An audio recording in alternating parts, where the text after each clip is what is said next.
Cek mic 1, 1, 2, 3. Cek mic 1, 1, 2, 3. Bicara Bincang agama, raih pahala.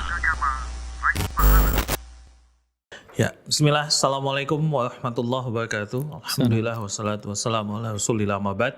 Pemirsa Arsyad TV dimanapun Anda berada, Alhamdulillah kembali lagi di program Bincang Agama, Raih Pahala. Tentunya di Arsyad TV, saluran dakwah keluarga Islami. Baik, pemirsa Arsyad TV, kali ini kita akan membahas masalah-masalah yang seperti biasa, yang mungkin sedang terjadi ataupun kita pernah hadapi, tapi mungkin kita bingung untuk meninjau masalah ini dari sisi syar'i.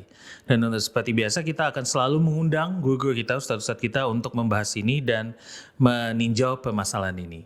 Dan kita alhamdulillah sudah kedatangan guru kita Ustadz Muhammad Perman Hafizahullah Ta'ala. Ustadz. Assalamualaikum Ustadz. Assalamualaikum. Ya, dan karena Ustadz sudah di sini Ustadz, ini langsung bertanya nih Ustadz.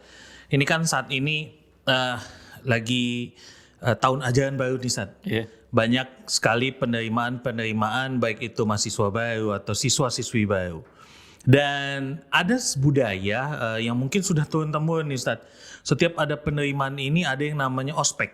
Iya. Atau mungkin kalau Anda nggak salah kepanjangannya orientasi pengenalan kampus kepanjangannya itu.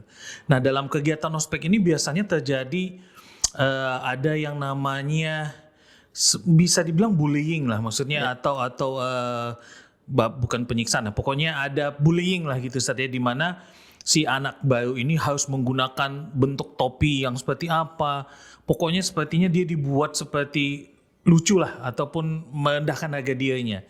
Nah dengan kondisi sekarang ini yang memang tidak bisa berinteraksi secara langsung, bullying ini bahkan bisa terjadi lewat online gitu Ustaz. Dan belakangan ini kemarin sempat ada berita bahwasanya ada ospek yang memang sampai membentak-bentak, menghadik segala macam. Nah, kita pengen tahu nih Ustaz, ini kalau kita tinjau dari sisi atau memandangnya dari kacamata syariat Islam, ini bagaimana Ustaz? Diperbolehkan atau seperti apa Ustaz? Mungkin boleh penjelasan Ustaz. Nah, bismillah. Alhamdulillah wassalatu wassalamu ala Rasulillah wa alihi wa ashabihi wa man tabi'ahum bi ihsanin ila yaumiddin wa ba'du. Para pemirsa yang dimuliakan oleh Allah, kita tahu bahwasanya ini suatu kebiasaan yang dilakukan setiap tahunnya. Dan kalau seandainya kebiasaan yang dilakukan ini baik, tidak ada masalah. Hanya saja permasalahannya adalah ketika kebiasaan ini yang dilakukan oleh para senior dalam kampus-kampus, ini pada akhirnya bentuknya kezaliman, maka ini dilarang di dalam Islam. Kalau tujuannya ingin mengenalkan kampus, kemudian ingin mengenalkan kakak kelas, ingin mengenalkan senioritas di dalam kampus, bukankah yang paling layak diajarkan pertama kali adalah masalah adab di dalam menuntut ilmu? Dan ini seharusnya diajarkan kepada mahasiswa-mahasiswa yang baru, pentingnya adab di dalam menuntut ilmu. Nah, apakah dia kampus-kampus yang mengajarkan mata kuliah yang umum, atau juga yang lebih khusus mata kuliah yang agama? Nah, kedua-duanya penting di dalam menuntut ilmu, sehingga tujuan mereka itu kuliah itu terarah, bukan hanya pada akhirnya menghabiskan harta orang tuanya tanpa ada hasil yang maksimal seperti itu. Sehingga pada akhirnya karakter-karakter seperti ini menjadi ajang balas dendam untuk para junior-juniornya. Lalu bagaimana Islam memandang ini? Nabi SAW mengatakan, al-muslim man salimal muslim min lisani wa yadi. Seorang muslim itu manakala muslim yang lainnya itu selamat dari lisan dan tangannya. Kalau dia seorang muslim, maka hendaknya diajarkan pengenalan kampus itu dengan cara-cara dan adab-adab yang baik. Tidak dengan cara bullying, tidak menzalimi, karena ini bagian dari bentuk kezaliman. Ya, boleh jadi para junior ini tidak mampu mengeluarkan aspirasinya, kemampuannya, ketidaksukaannya, karena dia butuh kuliah di sana. Dan ini adat kebiasaan, ya adat kebiasaan yang tidak baik. Nah, seperti itu dia. Nah, bukan berarti mereka menahan diri, tidak mampu untuk melakukannya. Maka pada akhirnya tertanam di dalam benak mereka ini, kapan saya akan bisa membalas? Ya, kapan saya akan bisa membalas? Nah, sementara di dalam Islam lebih dari itu, bukan hanya sebatas di kampus saja atau di tempat-tempat yang lain, baik dalam dunia yang nyata maupun di media sosial. Nah, seperti itu dia. Ini tidak diperbolehkan. Kalau seorang telah membuli orang lain yang pada akhirnya menjadikan orang-orang yang melihatnya tertawa, ini dikatakan suatu bentuk prestasi? Bukan. Ini bentuk kezaliman. Iya, ini bentuk kezaliman. Banyaknya orang yang tertawa karena perbuatan dia, dan pada saat itu dia tidak dihukum. Allah tidak menurunkan hukuman pada saat itu. Karena apa? Karena Allah hendak menahan hukumannya turun. Dan Allah tidak lalai dari perbuatannya. Ya, si junior atau orang yang dibully ini tidak mampu untuk melakukan sesuatu. Dia tidak punya kekuatan, mungkin fisiknya lemah, ya, tidak ada harga dirinya di hadapan orang lain, kemudian dia ditertawakan. Maka ingatlah, Allah Subhanahu wa ta'ala tidak lalai. Allah katakan di dalam surat Ibrahim ayat yang ke-42, wala tahsabannallaha ghafilan amma ya'malu dhalimun, innama yuakhiruhum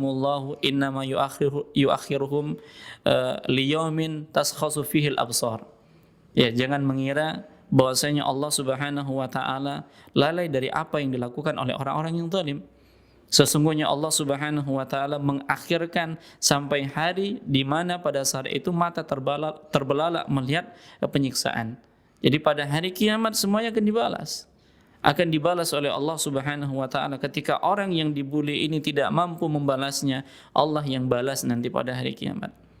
Boleh jadi dia mengatakan, apa yang aku dapatkan, aku pasrahkan kepada Allah. Nah, kalau seperti itu, ini menunjukkan apa? Dia berharap Allah lah yang mengadili orang yang membuat zalim kepada dirinya, orang yang membuli dirinya. Dan orang-orang yang seperti ini datang pada hari kiamat dalam kondisi pailit, dalam kondisi bangkrut. Dalam hadis riwayat Muslim, Nabi SAW mengatakan kepada para sahabatnya, atadruna manil muflis? Tahukah kalian siapa itu orang yang bangkrut, orang yang pailit itu? Maka para sahabat mengatakan, al-muflisu fina man la dirhamalahu wala mata'. Orang yang pailit di antara kami adalah orang yang tidak punya dirham, tidak punya harta benda. Innal muflis, kata Nabi SAW, min ummati man ya'ti yaumal qiyamati bi salatin wa shaumin wa zakatin. Ya, pada dasarnya orang yang bangkrut dari umatku pada hari kiamat, yang dia datang dengan pahala sholat, dia datang dengan pahala puasa, dia datang dengan pahala zakatnya. Artinya dia punya ibadah ini. Ya, dia punya ibadah. Nabi katakan dia punya ibadah. Maka berhati-hatilah orang-orang yang punya amalan-amalan soleh untuk mendolimi orang lain.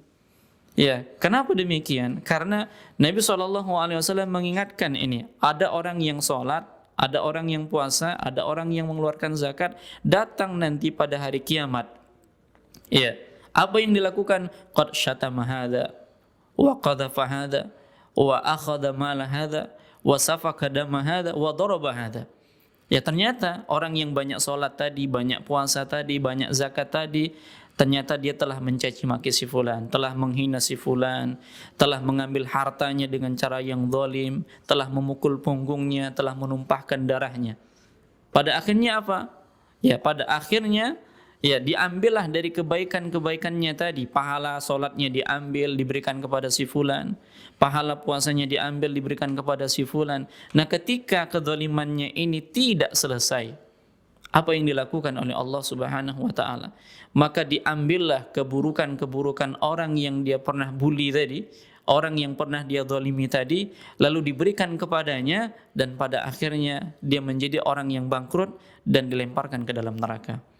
Maka hendaknya orang-orang yang melakukan perbuatan seperti itu takut, ya, dengan suatu hari nanti yang tidak ada keadilan pada saat itu kecuali keadilan dari Allah Subhanahu wa ta'ala. Mungkin dia punya prestasi segudang, ya, banyak orang-orang yang sudah dia bully. Itu menunjukkan banyak orang-orang yang sudah dia zalimi. Dan pada akhirnya kalau dia punya kebaikan-kebaikannya itu akan diberikan kepada orang-orang yang pernah dia zalimi. Nah, sebaliknya, kalau dia bukan orang-orang yang soleh, tidak melakukan banyak kebaikan, tidak sholat, tidak puasa, tidak zakat, maka keburukan orang-orang yang dia zalimi itu diberikan kepadanya. Habis, selesai. Kemudian selanjutnya bagi orang-orang yang suka membuli ini, hendaknya dia sadar bahwasanya orang yang dia bully pada dasarnya dia tersiksa. Pada dasarnya dia tidak terima, dia terhinakan, namun dia tidak mampu. Tapi antara dirinya dengan Allah itu tanpa ada penghalang, tanpa ada batasan. Kalau dia mau berdoa kepada Allah, doanya akan dikabulkan oleh Allah Subhanahu wa taala. Nabi SAW mengatakan di dalam hadis riwayat Bukhari, "Ittaqi da'watal madlum." Takutlah kalian dari doa orang-orang yang dizalimi. Fa innaha laisa bainaha wa bainahu wa bainallahi hijabun. Karena tidak ada antara dia dengan Allah penghalang. Ya. Jadi kalau dia ingin berdoa dalam kondisi demikian, maka doanya akan dikabulkan oleh Allah Subhanahu wa taala. Baik doanya buruk kepada orang yang mendolimi dia ataukah doanya yang baik. Seperti itu dia.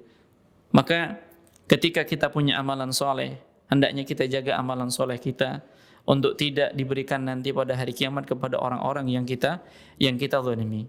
Nah, untuk itu jagalah lisan, kemudian jagalah tangan, jangan sampai kita mengeluarkan kata-kata yang tidak baik kepada saudara-saudara kita. Jangan sampai tangan kita yang melakukan hal-hal yang tidak baik terhadap saudara-saudara kita, yang pada akhirnya saudara-saudara kita tidak terima, namun dia tidak mampu membalasnya, tapi Allah Subhanahu wa taala akan balas nanti pada hari kiamat kelak. Oleh karenanya kebiasaan-kebiasaan yang dilakukan di kampus-kampus, hendaknya kebiasaan ini diganti dengan kebiasaan yang baik.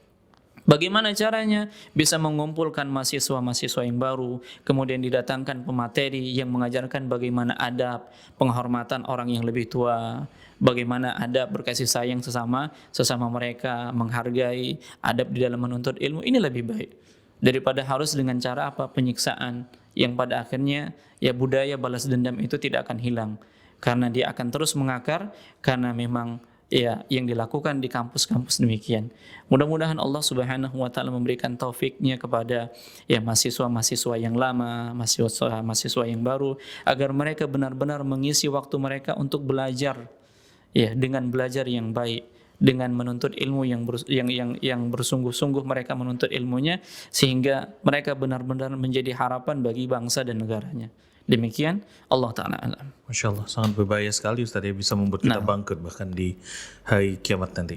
Baik, pemirsa Arsyad TV, jazakallah ya Ustaz ya. Pemirsa Arsyad TV, itu dia tadi program bicara kita kali ini. Semoga yang disampaikan oleh Ustadz bisa bermanfaat untuk kita dan antum semua yang menyaksikan acara ini. Dan kita tutup dengan doa kafaratul majlis. Subhanakallahumma bihamdik, asyhadu an la ilaha illa anta, astaghfiruka wa atubu ilaik. Assalamualaikum warahmatullahi wabarakatuh. Assalamualaikum warahmatullahi wabarakatuh.